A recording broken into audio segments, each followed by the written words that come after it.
Vem pra cá, o nosso programa começa agora. Consultório de família de portas abertas para você entrar e ficar com toda a sua família e com toda a vontade de juntos aprendermos mais.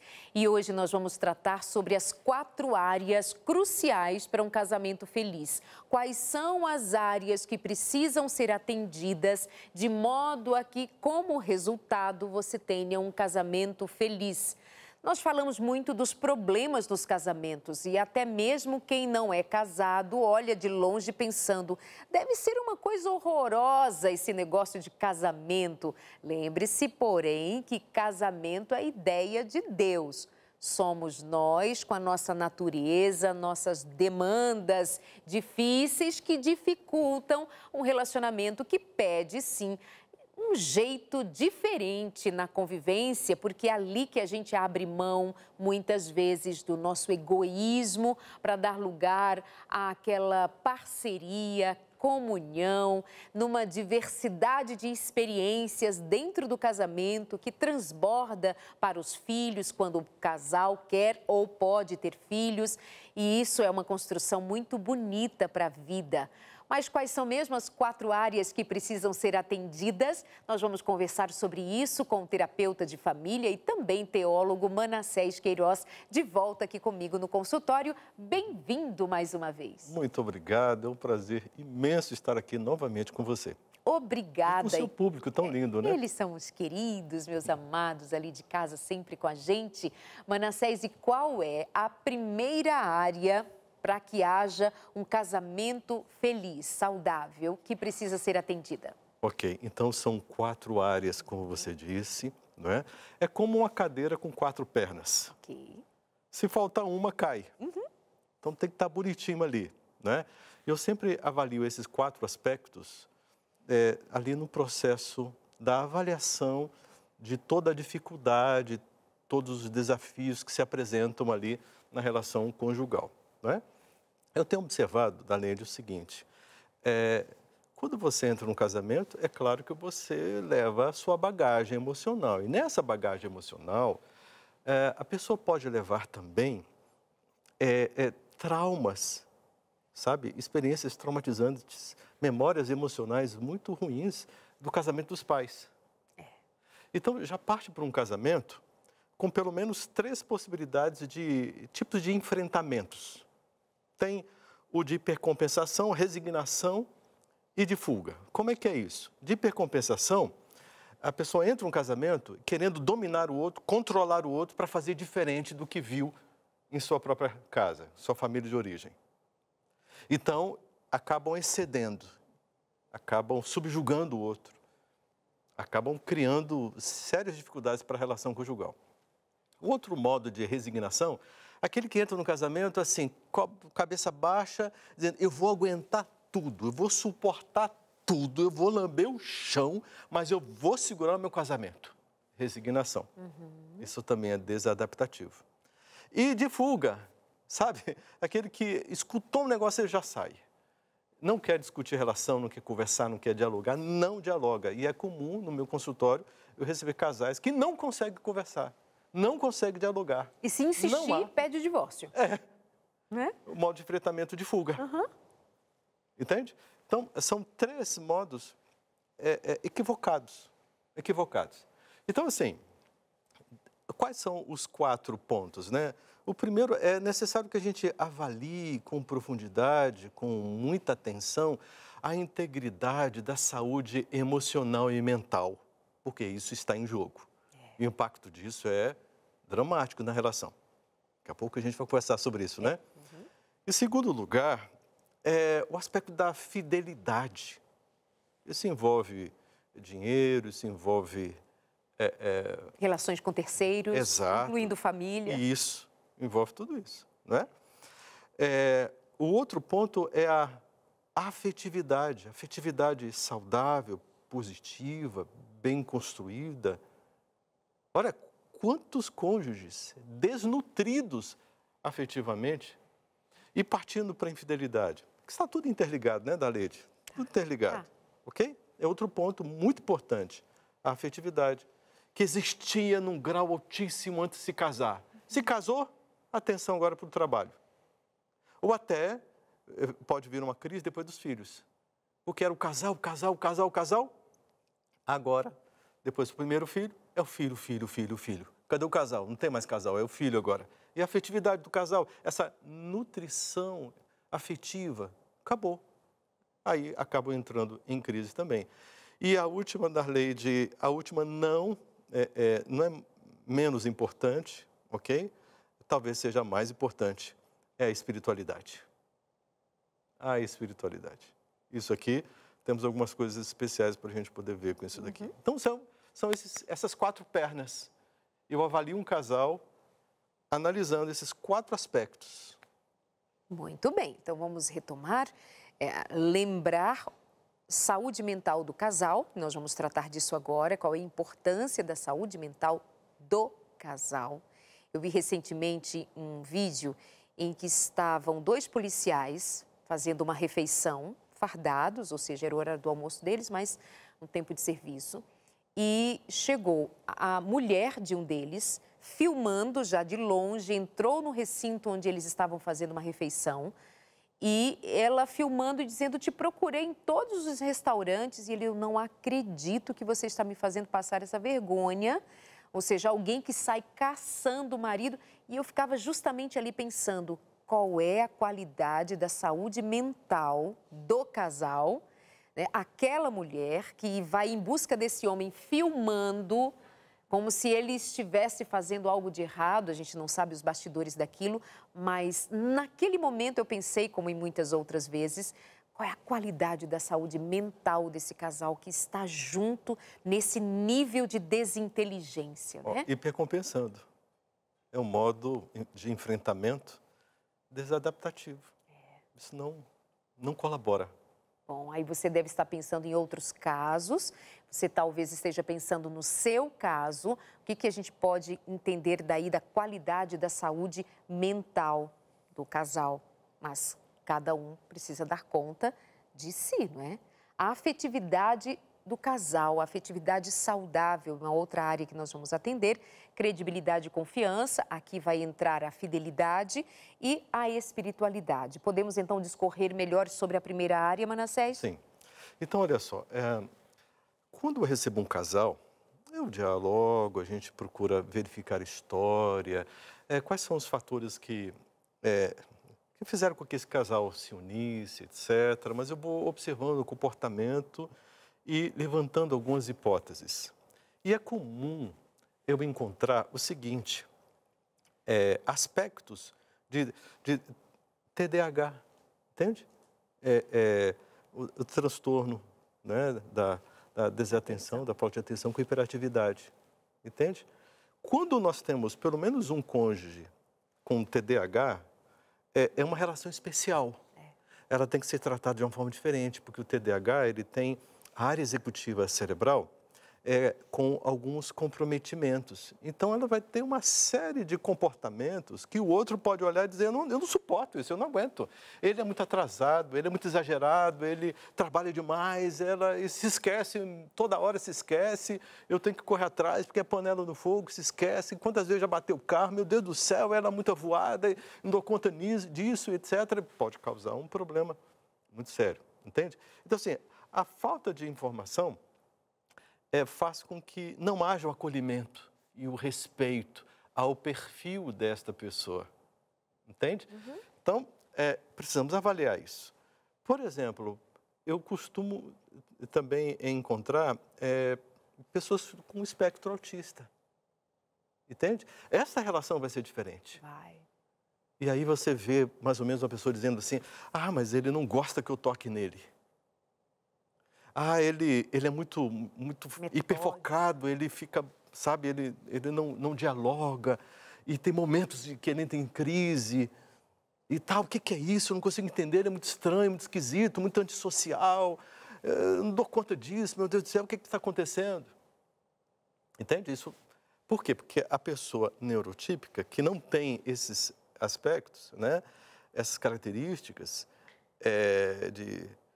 ela quer enxergar o outro a partir daquilo que ela conhece de vida. Então, quando a gente identifica esses desafios, a gente consegue fazer a equalização, para partirmos para complementaridade.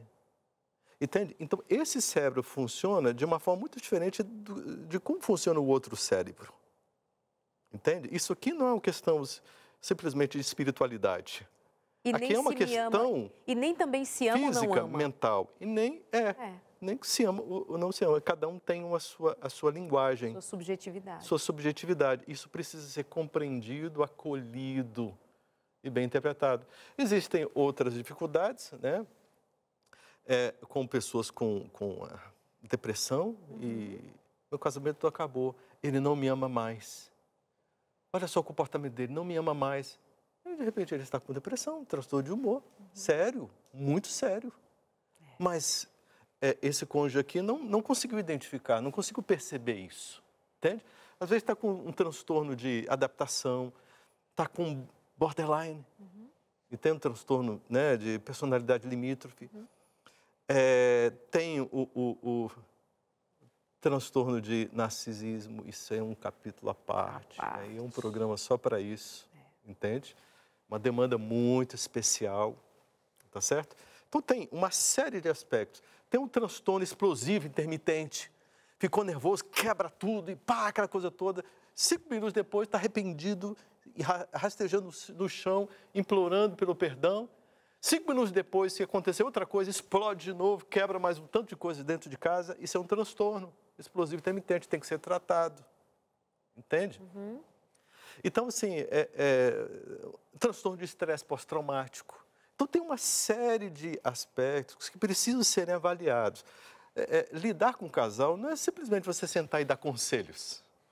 Quantos beijinhos vocês estão dando neste dia ou já deram neste dia? Ah, não, vocês precisam... Não é só isso, entende? Tem que fazer uma avaliação profunda.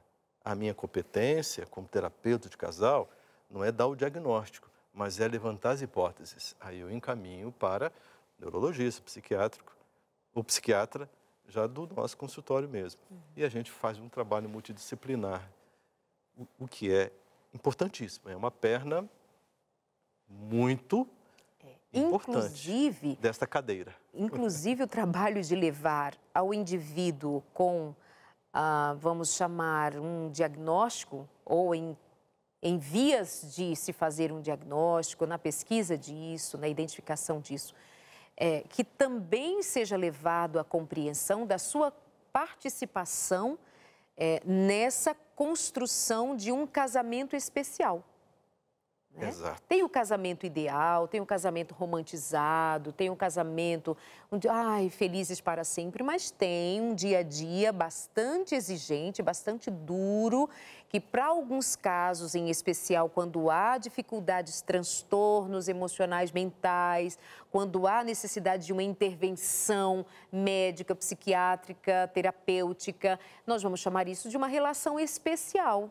Né? Que, portanto, vai pedir um tratamento especial, um modo especial. Então, você sai daquele patamar do ideal, do romântico, do que maravilhoso, do cinematográfico, e vem para uma realidade. E, na realidade, é possível ser feliz, com os ajustes, Agora, o indivíduo que tenha, por exemplo, um transtorno do déficit de atenção, este indivíduo, ele não é um alienado, não é uma pessoa translocada, é uma pessoa que precisará também cooperar para que no tratamento, de modo muito especial, haja uma entrega para isto, para resultar em uma família que se sustente.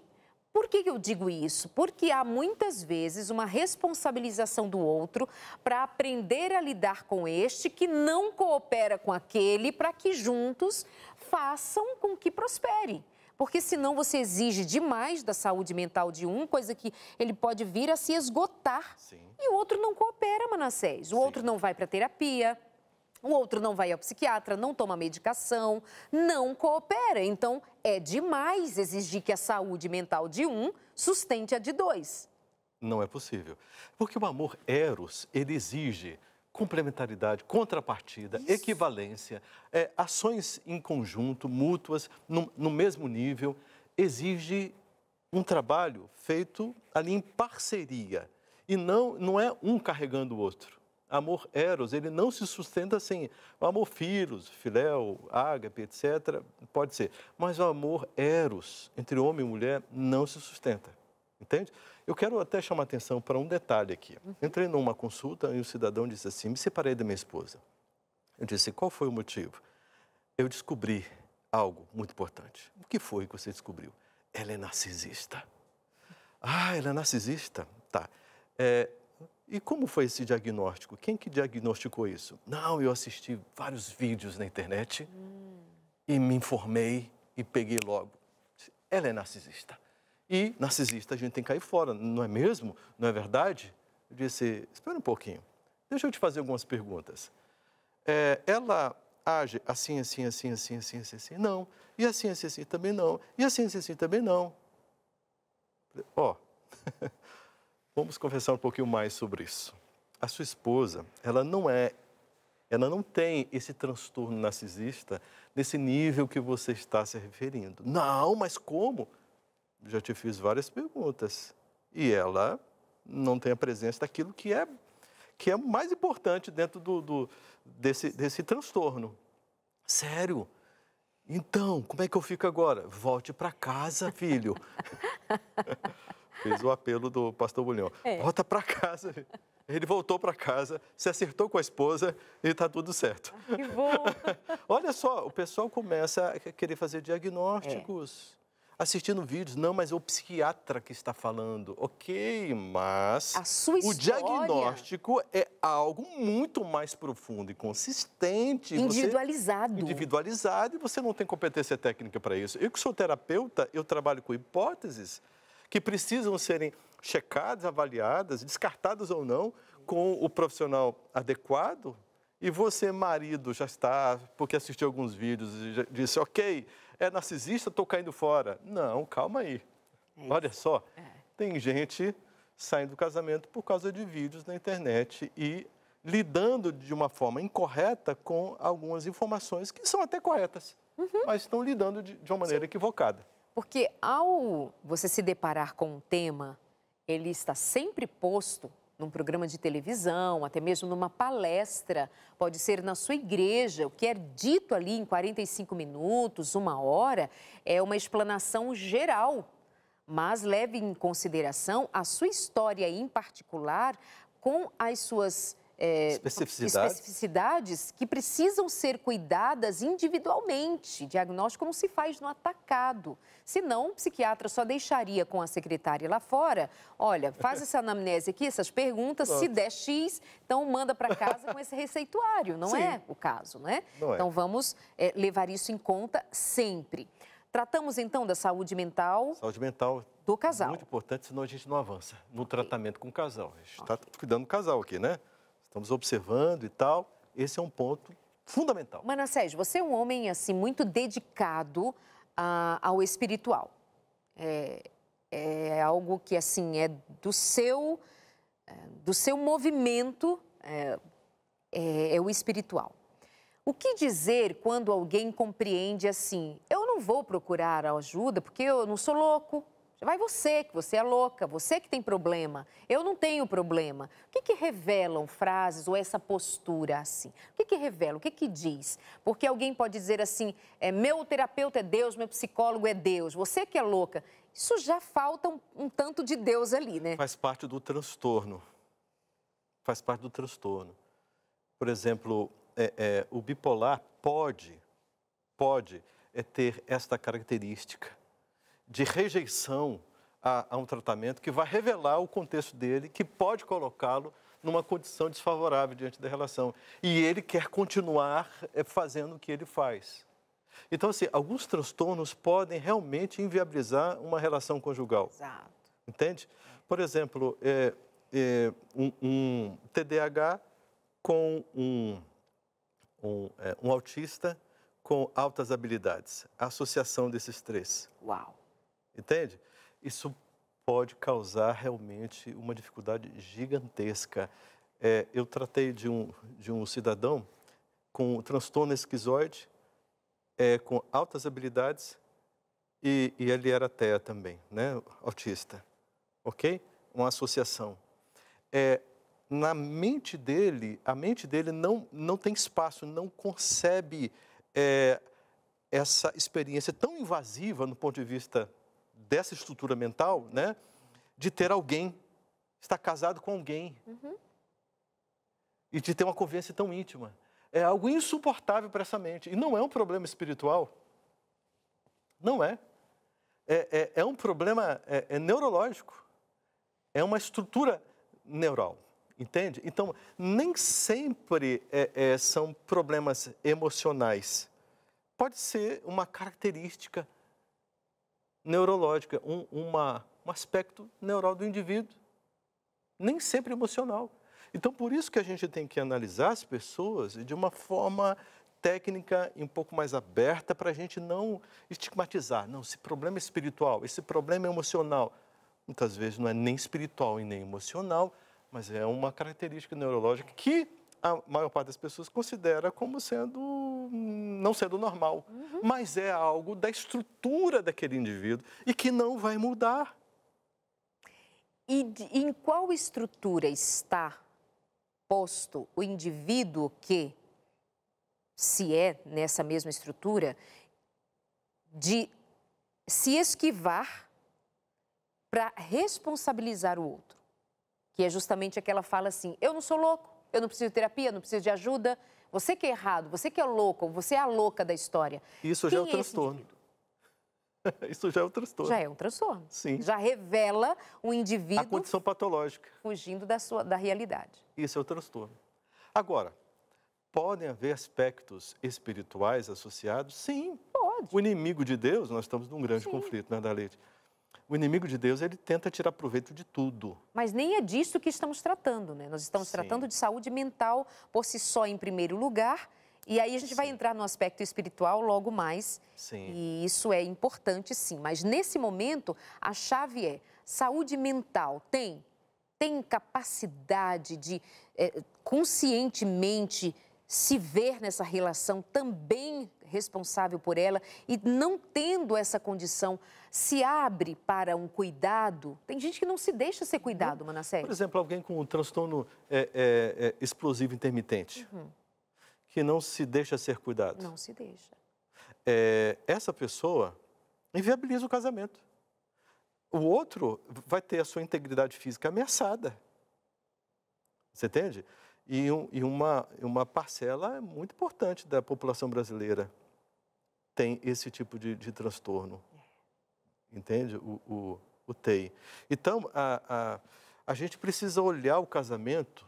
Casamento é algo sagrado. Casamento é algo lindo, maravilhoso, mas ele não pode ser mantido a qualquer custo, a qualquer preço. Nem o próprio Cristo Jesus concordou com isso. Você vê que Cristo Jesus, né, Mateus 7 e tal, ele reafirmou que ele citou ali o adultério, entende? Como sendo o suficiente para quebrar uma aliança e ser necessária uma reação à altura do outro, a reação a essa ação que foi feita. Então, existe uma condição ali que o casamento não precisa ser mantido. E principalmente diante de uma pessoa que quer esta vida, entende? Da luxúria, da promiscuidade. Então, quem da permanece... violência. Da violência. Então, isso não pode ser mantido. Por quê? Porque essa aliança foi quebrada pelo outro. Você não pode manter a aliança conjugal sozinho. O outro quebrou e quebra adoidado, mas eu estou aqui mantendo a minha parte da aliança. Isso não é possível quando a gente fala de conjugalidade. Isso é possível para Deus. Ele mantém a parte da aliança dele para com os seres humanos, dando chance até um ponto. Chegou, tem uma fronteira. A partir daquela fronteira, a pessoa, então, ela vai receber o juízo. Entende? Porque ele vai ter que acatar aquela decisão consolidada. Um casamento não pode ser mantido a qualquer custo, porque ele envolve vida. E uma vida pode se esvair na tentativa de salvar algo que não é da sua competência extraordinária para salvar. Porque nós não temos poder sobre o desejo do outro, poder sobre a decisão do outro, poder sobre até mesmo a loucura, a doença, o que seja do outro que se nega a que se veja sendo tratado, cuidado, mudado, moldado. Então, isso precisa ser muito claro. Inclusive, esse ano já fiz um programa muito, mas muito pontual sobre esse assunto. Você pode recorrer a assisti-lo outra vez. O primeiro programa do ano, o segundo programa do ano, no nosso canal no YouTube, Consultório de Família. Aliás, está tudo lá disponível para você. Meus amores, nós vamos para o intervalo, mas deixa eu lembrar aqui para você, justamente para você pegar esse intervalo e ligar para a gente no 0 Operadora 12 21 27 31 21 para pedir isto aqui, ó, que eu tenho em mãos e eu quero que chegue às suas mãos. É para você, pai, mãe, avós, os professores, mas para que vocês carinhosamente levem as mãos dos seus filhos. Aqui nós vamos tratar sobre a identidade do adolescente, a identidade do jovem. Aqui nós vamos tratar sobre propósito de vida. Qual é o propósito de existir? Essa é uma pergunta que a gente precisa levar os nossos filhos e adolescentes para responderem, para encontrar a resposta, para conectar-se com a vida. Quão necessário é que os nossos filhos, quão importante é que eles considerem, por exemplo, ser úteis, serem úteis na vida, o papel do voluntariado, o papel de amar o próximo voluntariamente, de se entregar para fazer algo que de verdade seja sustentável do ponto de vista da saúde mental, da saúde emocional, da saúde espiritual. Vamos trabalhar esse assunto? Eu no universo. É uma pergunta que também pode ser feita, não é? Quem sou eu no universo? Quem sou eu nessa imensidão da criação de Deus? Pede agora, nesse intervalo, 0 Operadora 12 21 27 31 21. Você tem a oportunidade de mudar a sua história em família. Acredite em mim. 0 Operadora 12 21 27 31 21. Não vai pagar por isso, tá certo? Mas nós contamos para você todos os detalhes quando você ligar e dizer: eu quero a revista Esperança, Eu no Universo. Vamos para o intervalo? Já voltamos. Até já.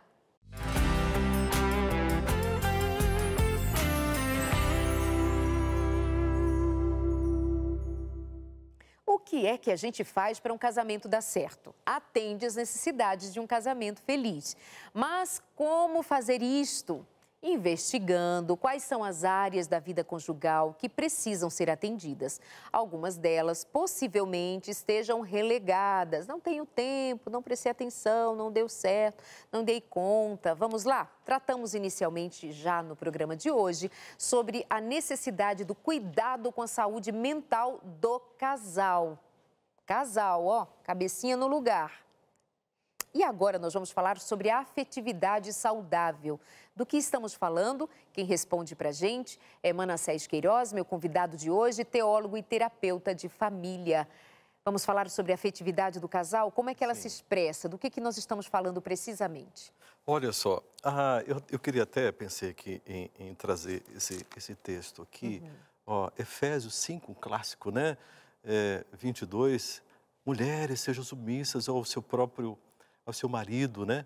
Como ao Senhor, que o marido é o cabeça da mulher, etc., assim como Cristo é o cabeça da igreja. Depois, para os homens, 25, maridos, amai vossas mulheres, ou vossa mulher, como também Cristo amou a igreja e a si mesmo se entregou por ela. Essa é a estrutura básica da afetividade, entende? O que nós temos aqui? A aceitação do outro. O que nós temos aqui? Dentro desta aceitação, a compreensão dos papéis e da convergência. E essa convergência precisa fazer, é necessário que sejam envidados esforços aqui para essa convergência, entende? E a estrutura desta convergência deve ser afetiva. O que é afetividade? É o modo como um se comunica de forma carinhosa, emocional com o outro. Né? É a maneira respeitosa como um lida com o outro. é a aceitação, a valorização, né? Então, é um tripé aí dentro deste assunto. Respeito, aceitação e valorização. É um tripé, entende? A afetividade, ela precisa estar... sustenta amor, né? Ou que é sustentado pelo amor. Exatamente. Só que alguns trazem de casa uma afetividade negativa, um jeito violento de amar, um jeito, entende? Assim, de demonstrar o cuidado, né? E demonstrando o cuidado, querem expressar o amor, mas demonstra o cuidado brigando com o outro. Porque você tem que cuidar da sua saúde. Porque você é uma mulher que não está nem aí para a sua saúde. Eu fico preocupado com você. Você está ficando feia desse jeito.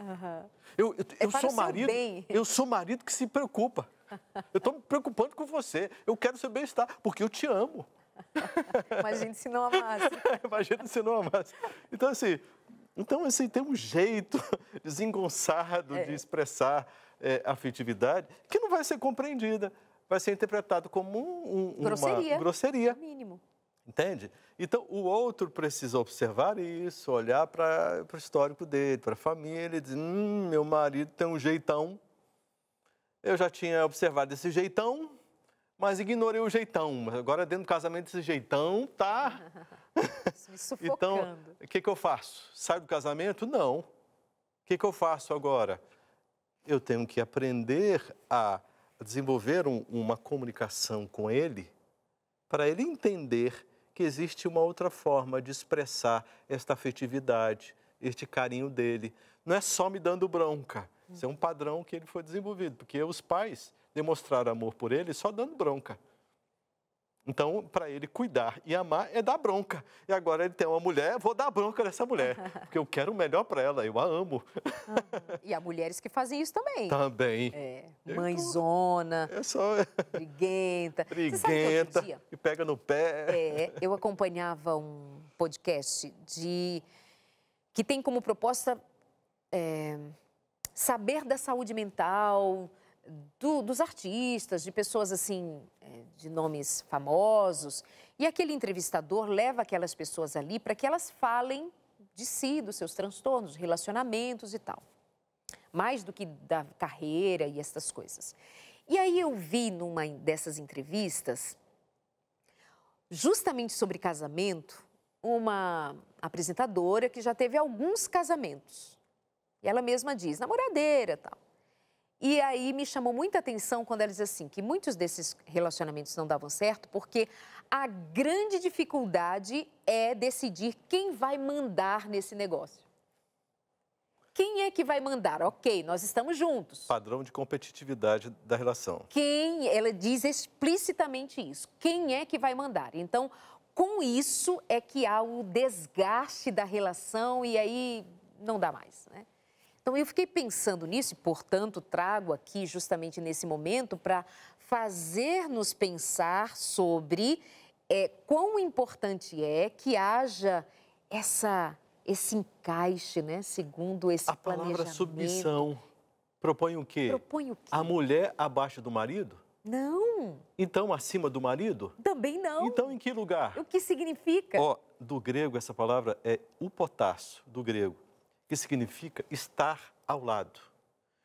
Um voltado para o outro, de forma complementar. Entende? Submissão aos propósitos espirituais. Porque o tema aqui é espiritual. Vida conjugal, sobretudo, é uma relação espiritual. Verdade. É uma relação espiritual. É isso que esse texto está colocando.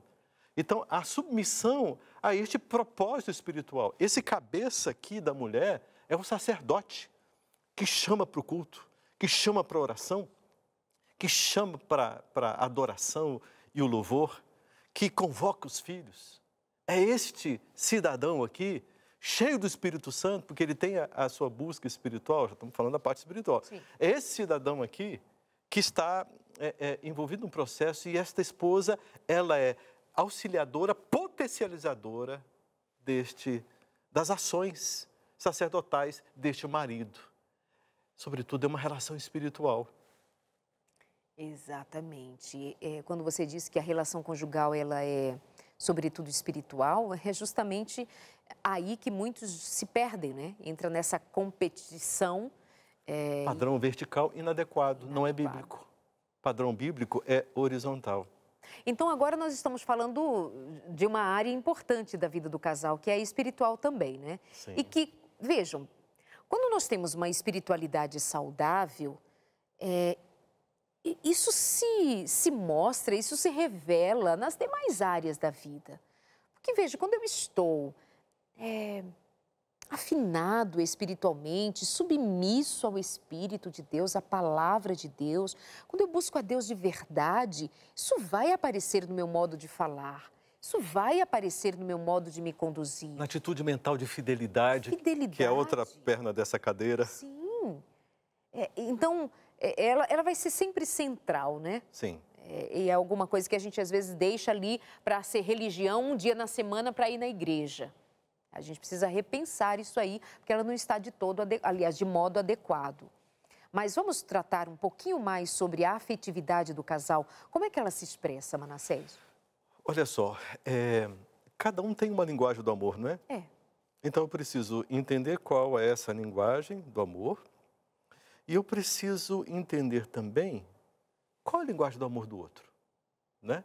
Eu atendi um pastor pentecostal, muito querido, gente boa mesmo, mas a esposa estava pedindo divórcio. Aí ele estava dizendo, homem de Deus, o que eu faço? O que eu faço, homem de Deus? A mulher está pedindo o divórcio. Eu disse, tá, qual é o motivo, a razão e tal? Aí ela disse, ele não me ama mais. Aí ele disse assim, servo de Deus, diga para ela que eu a amo. Como é que eu faço para ela entender que eu a amo?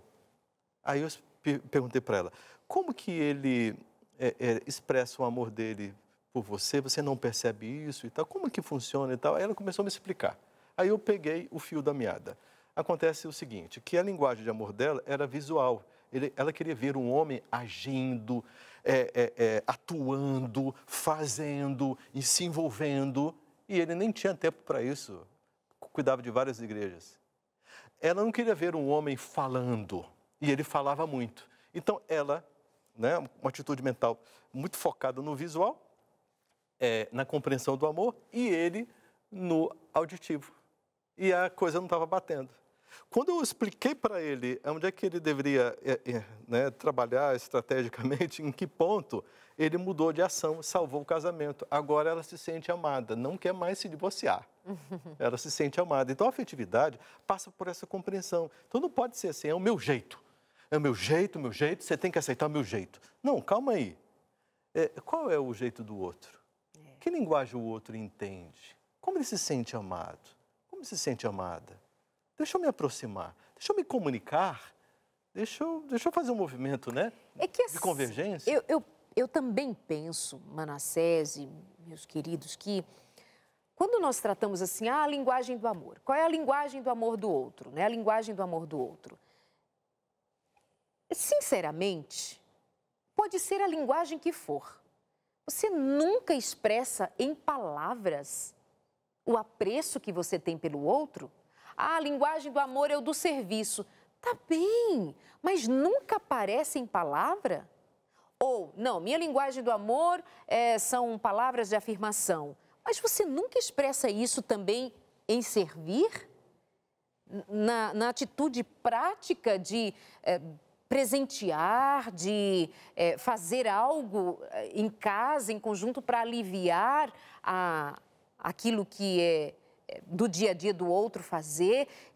Eu não entendo muito bem como é que a gente trata a linguagem do amor como muito específica, sem se dar conta de que, gente, gentileza na palavra, gentileza no servir. Porque quando você é namorado, você não diz assim, se quiser gostar de mim, eu sou assim, eu sou apenas um homem trabalhador. Não, você deu um jeitinho na voz, você deu um jeitinho na aparência. Você te levou para almoçar, para jantar, você foi um cavalheiro, não? Minimamente um cavalheiro, não foi, não?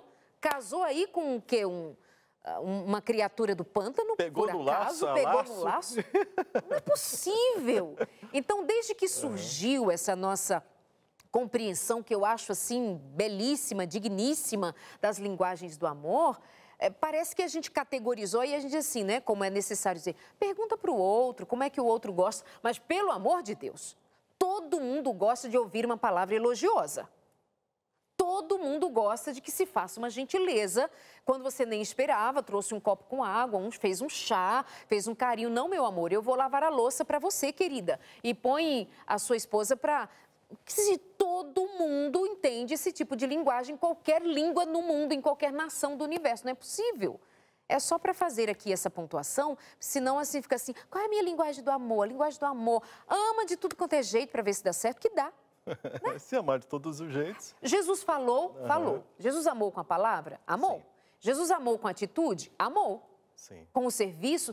O jeito de Jesus amar foi de todo jeito. Mas não, mas o meu jeito de amar, se quiser que muda. A todos. Que atingiu a todos. Exatamente. Mas tem, no meu consultório, aparece de forma recorrente pessoas dizendo, mulheres dizendo, o que ele fala, eu não estou interessada. Eu não preciso ouvir dele isso. Eu nem gosto de ficar ouvindo. Ele me ama, eu nem gosto de ficar ouvindo. Eu quero ver atitudes, ações. Também. Você sabe que tem muito disso? Uhum. Mas eu quero oferecer uma coisa muito especial para o nosso telespectador, que é o seguinte. No meu site, que é terapeutafamiliar.com.br, terapeutafamiliar.com.br, eu tenho um teste de carências afetivas. Um teste. Uhum. Você entra, você vai fazer o teste e o resultado vem. Para você avaliar a sua condição, se essas carências afetivas vêm de onde? Às vezes, vem lá da família de origem. E aí, essa fatura vai bater em cima do cônjuge, não dá certo. Ou pode ser que essas carências afetivas sejam ali da relação com o cônjuge, e não necessariamente da família de origem. Então, é algo muito importante para ser compreendido. Então, nada melhor do que um teste, entende? Que você pode fazer. Um outro teste que você vai encontrar na minha página é um teste de inteligência conjugal. Aqui está um ponto interessante.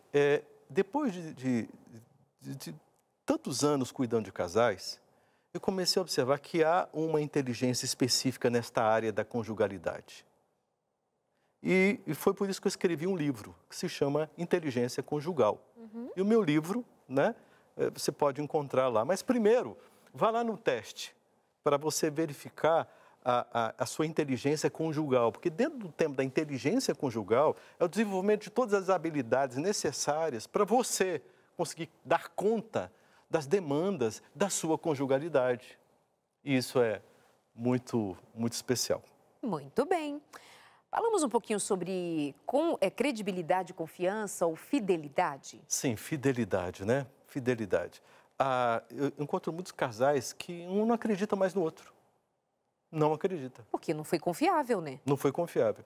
E, às vezes, o fundamento desta falta de credibilidade se deve a um TDAH, por exemplo.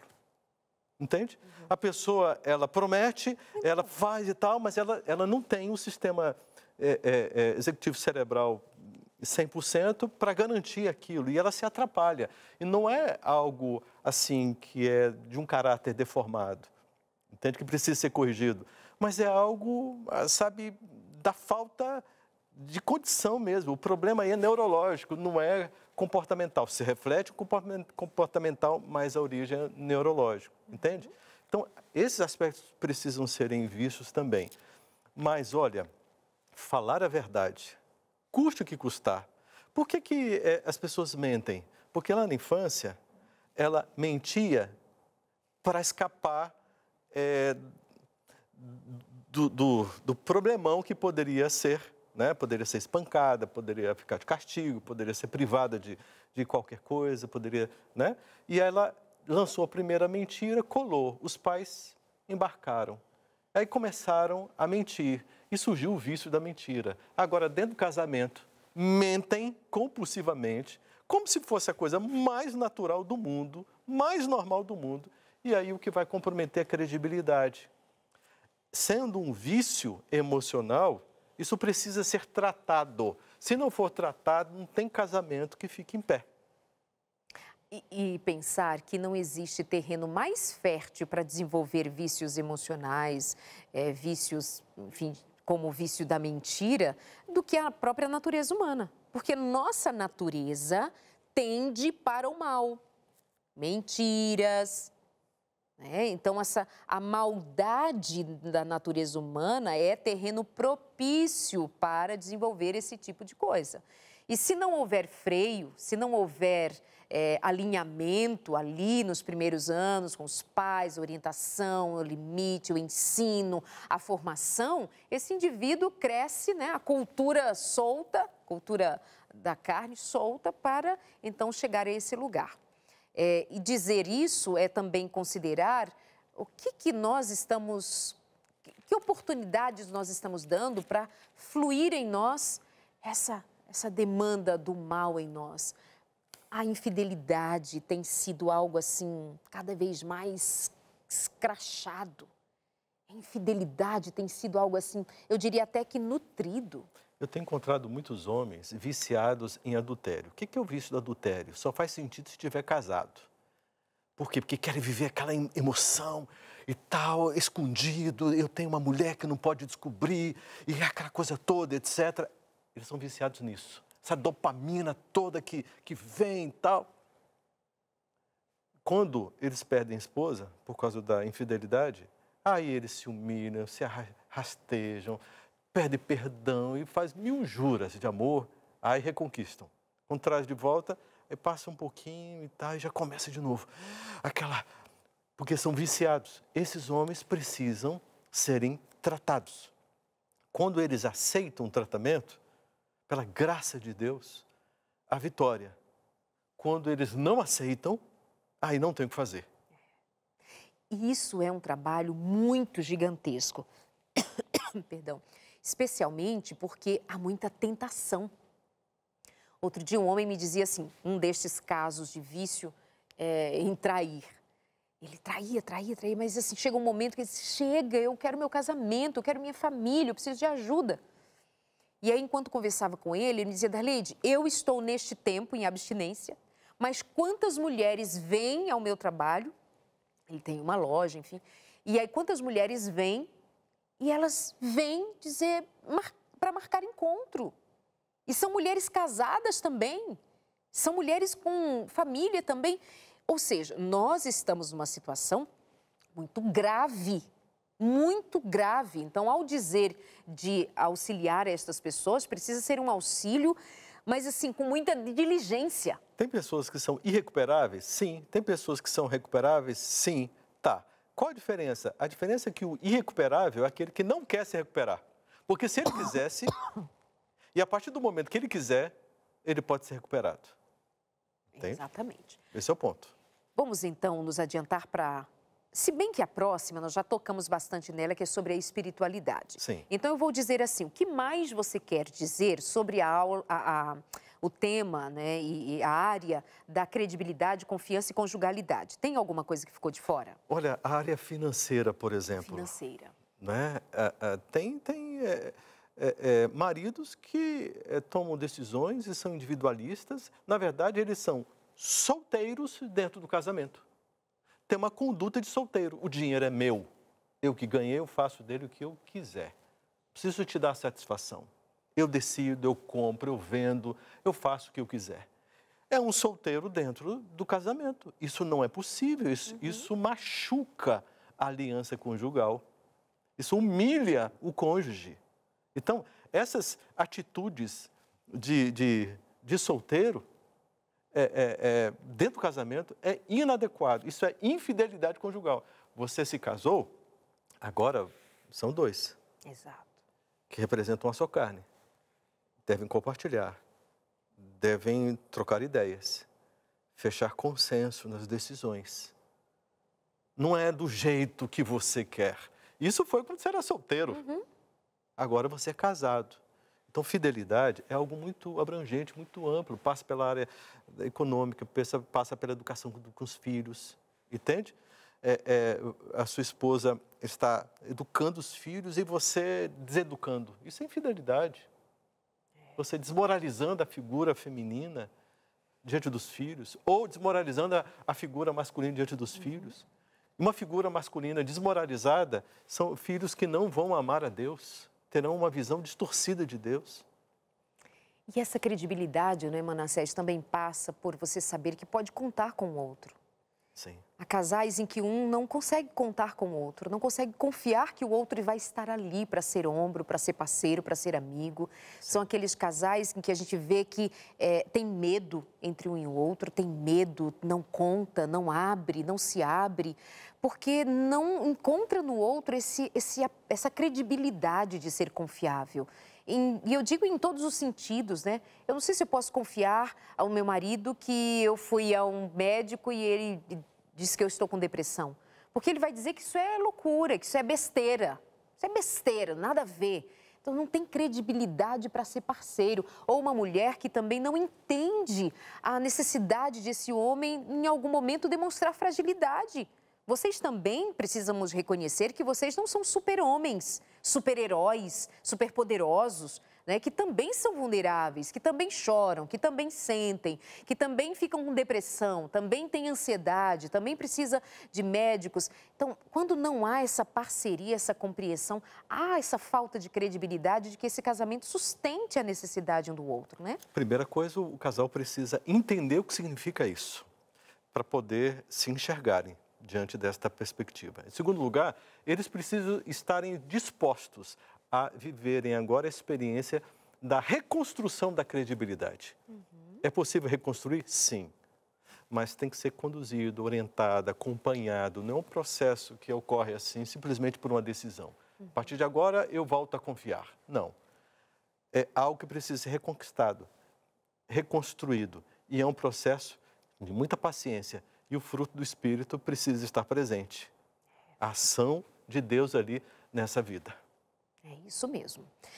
Bom, nós vamos nos encaminhando aqui para o final e eu gosto de, quando possível, deixar um tempinho para você finalizar o que não foi dito, o que precisa ser reforçado, o que precisa ser considerado. Afinal de contas, hoje nós declaramos que iríamos tratar sobre 4 áreas do casamento que, se atendidas, redundarão em um casamento feliz, satisfatório. Ah, tem casamento feliz? Tem, gente. Tem casamento onde você encontra harmonia, encontra paz, encontra descanso, encontra amor sexual. É verdade. Encontra relacionamento saudável. Casamento é assim um lugar para a gente viver feliz, mas precisa ter alguns cuidados. Sim, então vamos para a ordem do amor, né, das coisas aqui.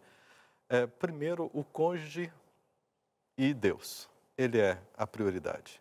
Em segundo lugar, o marido ou a esposa. Em segundo lugar. E depois os filhos. Entende? Se colocar os filhos no lugar do cônjuge, já era. Vai dar problema. Essa inversão é problemática. E se misturar o marido ou a mulher com os filhos, é confusão também. Sim, exatamente. Então, assim, a lei do amor, que eu sempre gosto de falar sobre a lei do amor, porque ele é o parâmetro para tudo. Então, ela me coloca em conexão com Deus, né? Os 3 primeiros mandamentos, Deus, ele me explica como que eu posso me relacionar com ele, como que eu posso amá-lo efetivamente. Tem um jeito de amar, não é o meu jeito, porque eu sou egoísta, esse é meu jeito. Então, tem um jeito de amar, que é o jeito que ele me ensina, e eu preciso ser submisso a isso. Ok. Tem o 4º mandamento, deixa ele um pouquinho aqui quietinho, depois a gente fala dele. Vamos do 5º em diante. Do 5º em diante, a porta de entrada é ali a fidelidade, a honra aos pais. Né? Então, é a porta da saúde mental, é uma experiência em que eu vou ser fiel, eu vou respeitar o que é do outro, eu não vou ter inveja. Que é o não matarás, não roubarás. Exato, não mentirás. eu vou viver toda essa experiência, ok? Então, assim, é assim que eu devo amar a mim mesmo e é assim que eu devo amar ao outro, assim como eu amo a mim mesmo. E por que você deixou o 4º mandamento? E o 4º mandamento é o seguinte, ele é a imersão relacional. Deus colocou de uma forma central nos 10 mandamentos, que é a lei do amor, a imersão relacional. Há um tempo, um espaço especial para imersão na minha experiência com Deus, na minha experiência com o meu cônjuge, com a minha família e com os meus irmãos de fé. A imersão relacional. Aqui nós temos a ordem perfeita do amor. Por isso que eu acho lindo quando é dito sobre o sábado, que ele é um templo erguido no tempo para unir a família de Deus. Né? Perfeito. Deus vem a nós vamos ao encontro com Deus no dia do Senhor, o 7º dia, criado desde que o mundo é perfeito. Aproveita que nós estamos terminando agora, vai ter um intervalo para o próximo programa e você pode ligar para a gente agora e pedir o guia de estudo que nós estamos oferecendo a você. Esse tema Eu no Universo está incrível e propício para a família estudar junto. É a proposta da revista Esperança, que é sua. Basta você ligar agora para o 12 21 27 31 21. Nossa equipe espera você agora, 12 21 27 31 21. É só ligar. Manassés, obrigada. Obrigada a você pela companhia. Até a semana que vem.